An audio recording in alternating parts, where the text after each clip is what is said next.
کفا وسلام علی عباده الذین اصطفى اما بعد اعوذ باللہ من الشیطان الرجیم بسم اللہ الرحمن الرحیم انه لا يفلح الساحرون فالقوا ما جئتم به السحر ان اللہ سيبطله ان اللہ لا يصلح عمل المفسدین۔ اللہ تبارک و تعالی نے قرآن کریم کے اندر جادو کے متعلق ذکر کیا ہے۔ حضرت موسیٰ علیہ السلام کے مقابلے میں جب اللہ تبارک و تعالی نے حضرت موسیٰ علیہ السلام کو فرعون کے پاس بھیجا تو موسیٰ علیہ السلام کے مقابلے میں فرعون کا جادوگر آیا اور اس سے مقابلہ ہوا۔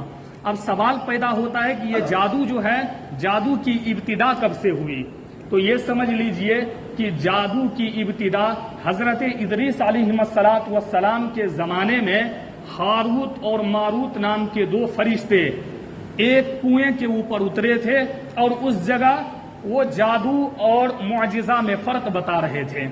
بہت سارے لوگ جمع ہو جاتے تھے اور وہ ضد کرتے تھے کہ نہیں مجھے جادو سکھا ہی دیجئے، تو کوئی آدمی جب اڑ جاتا تھا، ضد کرنے لگتا تھا تو اس کو جادو سکھا دیا کرتے تھے، لیکن وہ اصل میں جادو اور معجزہ کے درمیان فرق پیدا کرنے کے لیے، فرق بیان کرنے کے لیے دونوں کو بھیجا گیا تھا۔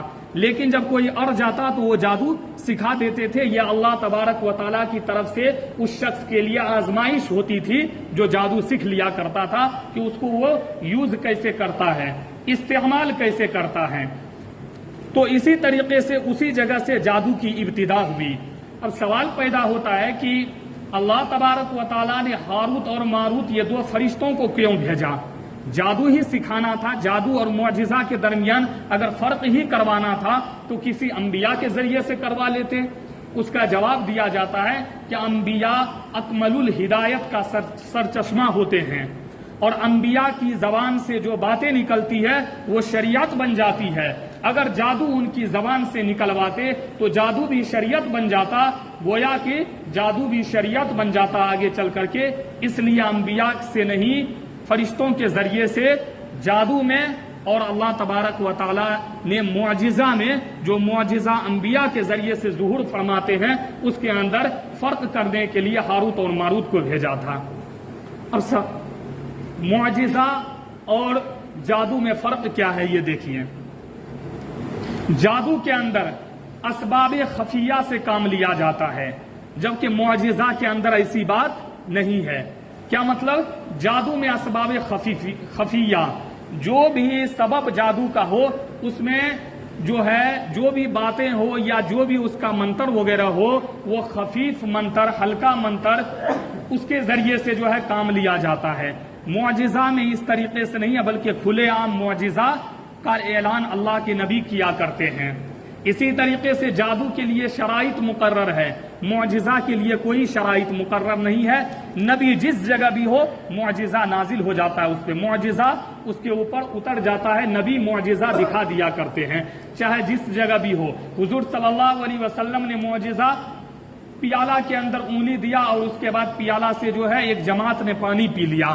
تو معجزہ کے لیے شرط مقرر نہیں ہے، کسی بھی جگہ انبیاء ہو وہاں معجزہ کا ظہور انبیاء کے ہاتھوں سے اللہ تبارک و تعالیٰ کر دیتا ہے۔ اسی طریقے سے جادو کے لیے خاص زبان اور خاص مکان ضروری ہے، جبکہ معجزہ کے لیے کوئی خاص زبان اور یا خاص مکان ضروری نہیں ہے۔ جیسے جادو سیکھنے کے لیے آدمی کو کہا جاتا ہے فلاں مقام پر ہی، فلاں جگہ پر ہی آؤ تو ضروری ہے۔ اسی طرح جادو میں کوئی خاص زبان ہی ہوتی ہے، اسی زبان کے ذریعے سے اسی کے کلمات سکھائے جاتے ہیں، جبکہ معجزہ کے لیے ایسا نہیں ہے۔ تمام انبیاء ہر ایک کی زبان الگ الگ تھی، ہر ایک پر ان کی زبان میں معجزہ نازل ہوا کرتا تھا۔ اسی طریقے سے جادو کا مقابلہ معارضہ سے ہو سکتا ہے، لیکن معجزہ کا مقابلہ نہیں ہو سکتا۔ جیسے جادو کا مقابلہ حضرت موسیٰ علیہ السلام نے اپنے عصا کے ذریعے سے، لاٹھی کے ذریعے سے، جب سانپ اس کی لاٹھی بن گئی تو لاٹھی کے ذریعے سے کیا کہ وہ دوسرے سانپ کو کھا لیا ان کے سانپ نے، لیکن معجزہ کا مقابلہ کوئی نہیں کر سکتا۔ جو معجزہ انبیاء دکھاتے ہیں اس کا مقابلہ کوئی نہیں کر سکتا ہے۔ آپ نے سنا حضرت حضور صلی اللہ علیہ وسلم نے چاند کے 2 ٹکڑے کر دیے، سب لاجواب ہو گیا تو ان کو جادوگر کہنا شروع کر دیا۔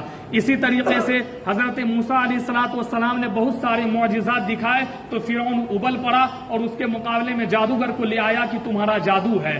اگر جادو ہوتا تو جادوگر نے فوراً کہا کہ اگر جادو ہوتا تو دنیا کے ماہر ترین جادوگروں میں سے ہم ہیں، ہم اس کا مقابلہ کرتے، یہ جادو نہیں ہے، یہ معجزہ ہے۔ اور فوراً انہوں نے کیا کیا؟ لا الہ الا اللہ پڑھ کر کے ایمان لے آیا کہ آمنا برب ہارون و موسیٰ، ہم ایمان لاتے ہیں جس پر موسیٰ اور ہارون کے رب پر، یعنی موسیٰ اور ہارون نے جس رب پر ایمان لایا اس پر ہم ایمان لاتے ہیں۔ تو دیکھیے جادو کا مقابلہ ہوتا ہے لیکن معجزہ کا مقابلہ نہیں ہوتا۔ جادو کا مقابلہ ہوا، معجزہ نے اس کو ختم کر دیا۔ اسی طریقے سے جادو میں چیلنج نہیں ہوتا ہے، معجزہ میں چیلنج ہوتا ہے۔ جیسے حضور صلی اللہ علیہ وسلم نے عیسائی کو چیلنج کیا کہ آؤ میدان میں، تم بھی قسم اٹھاؤ، میں بھی قسم اٹھاتا ہوں کہ اگر تم غلط پہ ہو تو اللہ کی لعنت تم پر برسے، اگر میں غلط ہوں تو اللہ کی لعنت ہم پر اور ہمارے خاندان والوں پر برسے۔ وہ نہیں آیا ڈر سے۔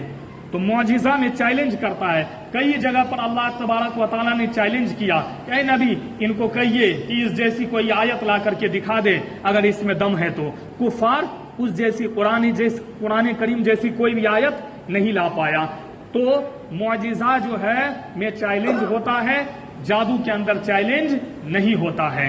اب جادو کہتے کس کو؟ عربی میں جادو کو سحر بولتے ہیں۔ کیا بولتے ہیں؟ سحر بولتے ہیں، جس کا مطلب ہوتا ہے پوشیدہ چیز۔ اسی سے سحری آیا ہے۔ سحری کو بھی سحری اس لیے کہتے ہیں کہ وہ اندھیرے میں کھائی جاتی ہے، اس لیے اس کو سحری بولتے ہیں۔ اب اصطلاح میں جادو کس کو کہتے ہیں، یعنی عام طور پر جادو کس کو کہا جاتا ہے وہ سنیے۔ وہ اثر خفی جس کا سبب شیاطین، جنات اور مسم ریزم کے علم پر ہو اس کو جادو کہا جاتا ہے۔ یعنی جس میں شیاطین، جنات اور مسم ریزم کے علم کے ذریعے سے کلمات کہے جائے، ان سے مدد لی جائے، اس کو جادو کہا جاتا۔ اصل جادو میں ہوتا کیا ہے کہ جادوگر یہ شیاطین اور جناتوں کو جو ہے خوش کر کے اس سے مدد لیتے ہیں اور اسی کے ذریعے سے تمام کام کیا کرتے ہیں، یہ جادو میں ہوتا ہے۔ اب جادو جو ہے سیکھنا جائز ہے یا نہیں، اس کی چند شکلیں ہیں۔ نمبر 1، اگر جادو میں کلمات کفریہ کہا جائے یا شیاطین اور جناتوں سے مدد لی جائے تو وہ کفر ہے، ایسا جادو سیکھنا جائز نہیں ہے۔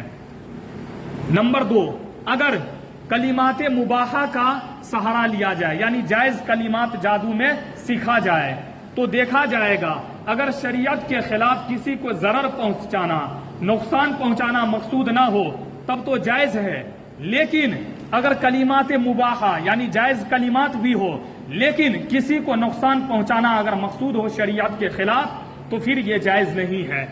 جائز کلیم جیسے عامل وغیرہ بنتے ہیں، قرآن کریم وغیرہ کے ذریعے سے بھی علاج وغیرہ کرتے ہیں، اسی طریقے سے جائز کلمات سے بھی بہت سارے جو ہے عالم وغیرہ، مولانا وغیرہ بھی، اسی طریقے سے مسلمان بھی جادو وغیرہ سیکھتے ہیں۔ لیکن اگر اس کے ذریعے سے کسی کو شریعت کے خلاف نقصان پہنچانا مقصود ہو تو اس طرح کا جادو سیکھنا جائز نہیں ہے۔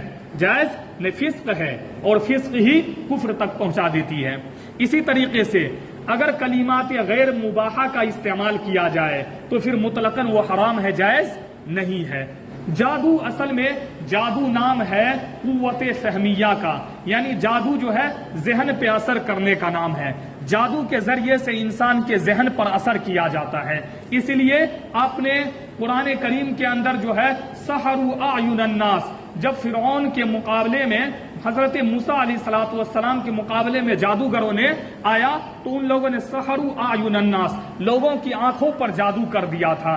لوگوں کو آنکھوں پر، ان کے ذہن پر، قوت فہمیہ کا نام جادو ہے، انسان کی آنکھوں پر، انسان کی فہم پر جادو کر دیا جاتا ہے۔ وہ ہوتا کچھ ہے، اس کو نظر آتا ہے کچھ اور۔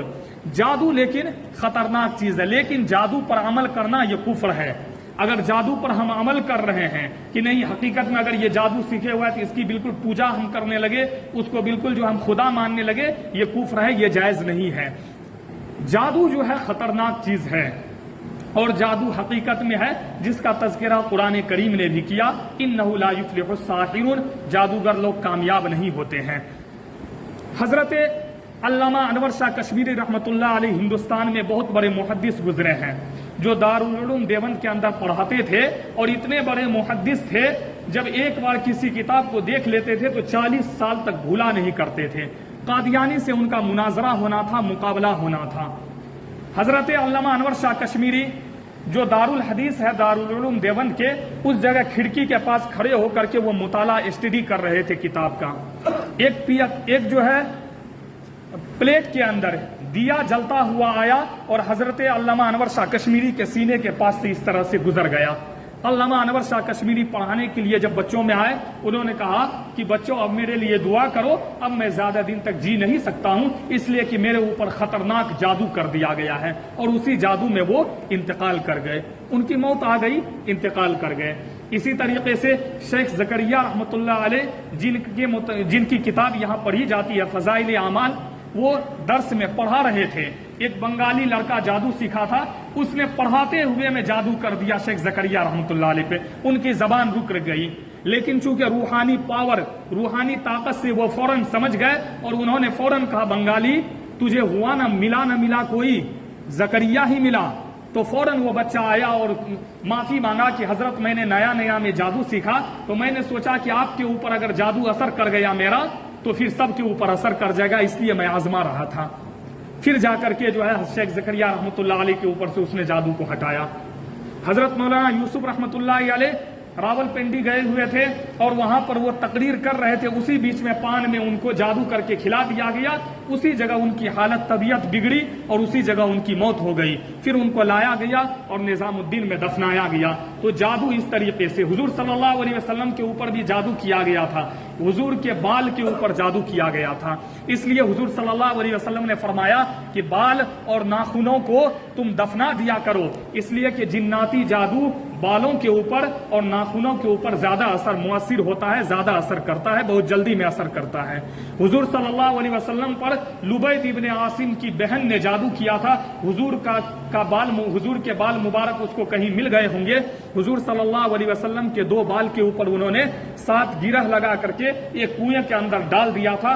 حضور صلی اللہ علیہ وسلم جب تبلیغ کرتے تھے، جب دین کی دعوت دینے جاتے تھے تو ان پر جادو کا اثر نہیں ہوتا تھا، اس لیے کہ نبی تھے، اگر اس وقت بھی جادو کا اثر ہوتا اور زبان سے کوئی غلط بات نکل جاتی تو وہ شریعت بن جاتی، یعنی نبی کی زبان سے جو بھی بات نکلتی ہے وہ شریعت بن جاتی ہے۔ اس لیے جب تبلیغ میں نکلتے تھے تو جادو کا اثر نہیں ہوتا تھا، جب گھر میں آتے تھے پھر حضور کے اوپر جادو کا اثر ہوا کرتا تھا۔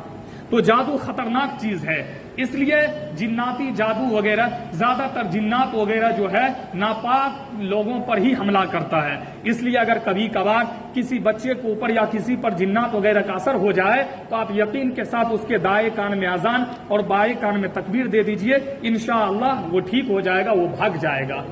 گھروں کے اندر کہتا ہے بچے وغیرہ، چھوٹے بچوں کا جو کپڑے ہو تو وہ کپڑا وغیرہ کو جو اگر ناپاک ہے، پیشاب پاخانہ وغیرہ ہے تو اس کو جلد بازی میں دھونا چاہیے، ناپاک کپڑا گھر میں نہیں رکھنا چاہیے، اس لیے کہ اس سے بدبو آئے گی، اور جہاں بدبو آئے گی وہاں رحمت کے فرشتے نہیں آئیں گے، اور جب رحمت کے فرشتے نہیں آئیں گے تو پھر اس جگہ شیطان آئے گا، اور شیطان آئے گا تو پھر اس جگہ جو ہے شیطانی اثر ہوگا، پھر جھگڑے لڑائی ہوں گے۔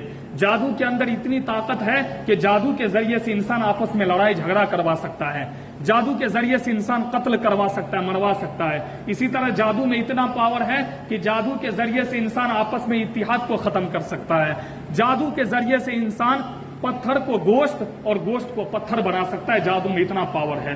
خود کعب احبار رضی اللہ تعالیٰ عنہ فرماتے ہیں حضور صلی اللہ علیہ وسلم نے فرمایا کہ میرے اوپر اتنا خطرناک جادو کیا گیا تھا کہ اگر میں ان کلمات کو نہ کہتا تو قریب تھا کہ وہ عورت جادو کے ذریعے سے مجھے گدھا بنا دیتی۔ اعوذ باللہ، اعوذ ہوا باللہ العظیم، اعوذ بکلمات اللہ التامات من شر، یہ مکمل جو ہے ایک دعا ہے جس کو پڑھنا چاہیے انسان کو، جو لمبی دعا ہے لیکن دیکھ کے بھی پڑھے، لیکن اس دعا کو پڑھنی چاہیے، حضور نے اسی دعا کا سہارا لیا تھا۔ جب حضور کے اوپر جادو کیا گیا تھا۔ پھر بھی حضور صلی اللہ علیہ وسلم پر وحی کے ذریعے سے اللہ تبارک و تعالیٰ نے بھی بتایا کہ فلاں جگہ جادو کر کے کنویں میں ڈال دیا گیا ہے۔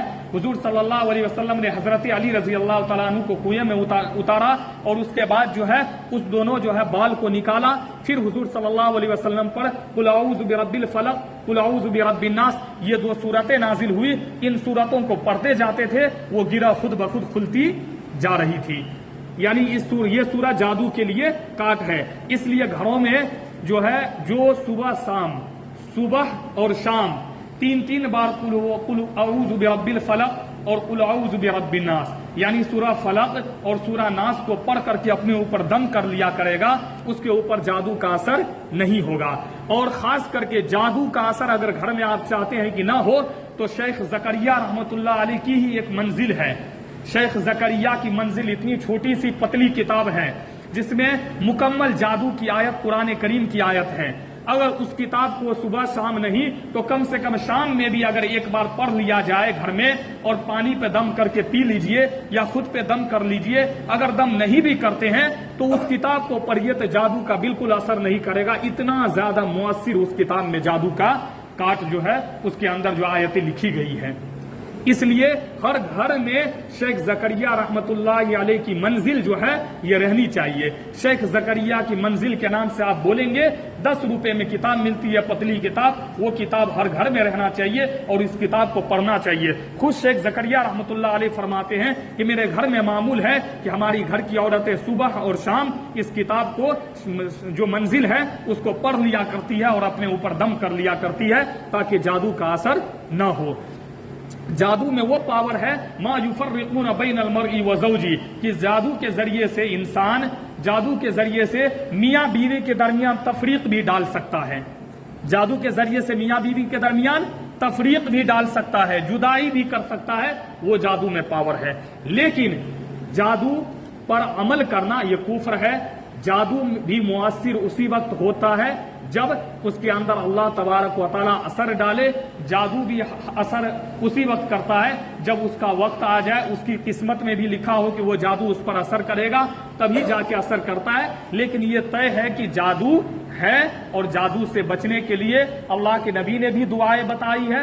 قرآن کریم میں بھی بہت ساری دعائیں جیسے فالقوا ما جئتم به السحر ان اللہ سیبطلہ ان اللہ لا یصلح عمل المفسدین ویحق اللہ الحق بکلماتہ ولو کرہ المجرمون، یہ آیت بھی جادو کے کاٹ کے لیے ہے۔ اس آیت کو بھی انسان پڑھ سکتا ہے۔ اسی طریقے سے اگر کسی کا بچہ، کسی کا بیٹا ہو یا بیٹی بگڑ گئے ہو، ماں باپ کی قدر نہ کرتا ہو، اسی طریقے سے بہت ناجائز چیزوں میں مبتلا ہو، تو یا ہادیو یا رحیمو 111 بار پانی پڑھ کر کے، پانی پر دم کر کے جس بستر پہ وہ بچہ سو رہا ہو اس پر چھڑک دیجئے، انشاءاللہ وہ بچہ فرما بردار ہو جائے گا۔ اسی طریقے سے اگر کوئی عورت ہے، ان کا شوہر ان کے طرف زیادہ دھیان نہیں دے رہا ہے، شوہر جو ہے ان کے طرف زیادہ جو ہے دیکھتا نہیں ہے، تو وَأَلْقَيْتُ عَلَيْكَ مَحَبَّةً مِّنِّي وَأَلَّفَ بَيْنَ قُلُوبِهِمْ لَوْ أَنفَقْتَ مَا فِي الْأَرْضِ جَمِيعًا مَا أَلَّفْتَ بَيْنَ قُلُوبِهِمْ وَلَكِنَّ اللَّهَ أَلَّفَ بَيْنَهُمْ إِنَّهُ عَزِيزٌ حَكِيمٌ۔ یہ دو آیت ہے، اس دو آیت کو آپ 3 مرتبہ پڑھ کر کے یا تو چائے میں پھونک دیجئے پڑھ کر کے، یا کھانا جو دے رہے اس کو اس میں پھونک کر کے دے دیجئے، یا کسی بھی چیز میں پانی دے رہے اسی میں پھونک کر کے دے دیجئے، انشاءاللہ شوہر آپ کی طرف دیکھنا شروع کر دے گا اور شوہر جو ہے بیوی ہی کے طرف دیکھنا شروع کر دے گا، وہ دوسرے طرف نہیں دیکھے گا۔ اسی طریقے سے کسی کی بیوی اگر شوہر کی زیادہ قدر نہیں کر رہی ہے اور شوہر سے بالکل نظریں ہٹا کر کے رکھتی ہے، ایسا لگتا ہے کہ وہ بے وفائی کر رہی ہے، تو وہ بھی اگر اس دعا کو وَأَلْقَيْتُ عَلَيْكَ مَحَبَّةً مِّنِّي وَأَلَّفَ بَيْنَ قُلُوبِهِمْ یہ دونوں آیت کو پڑھ کر کے 3 بار یا 11 بار پانی پر دم کر کے پلا دے، یا دودھ میں یا چائے میں کسی بھی چیز پر دم کر کے پلا دے، تو وہ پھر بیوی جو ہے آپ ہی کی ہو جائے گی، آپ ہی کی طرف وہ دیکھنے لگے گی، وہ پھر دوسرے کے طرف بے وفائی آپ کے ساتھ کر ہی نہیں سکتی۔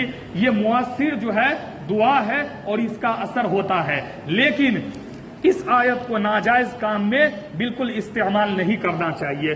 بہت سارے نوجوان جو کسی کے حافظ وغیرہ ہوتے ہیں، حفاظ وغیرہ کے پاس پہنچتے ہیں، چونکہ ان کو زیادہ علم ہوتا نہیں ہے،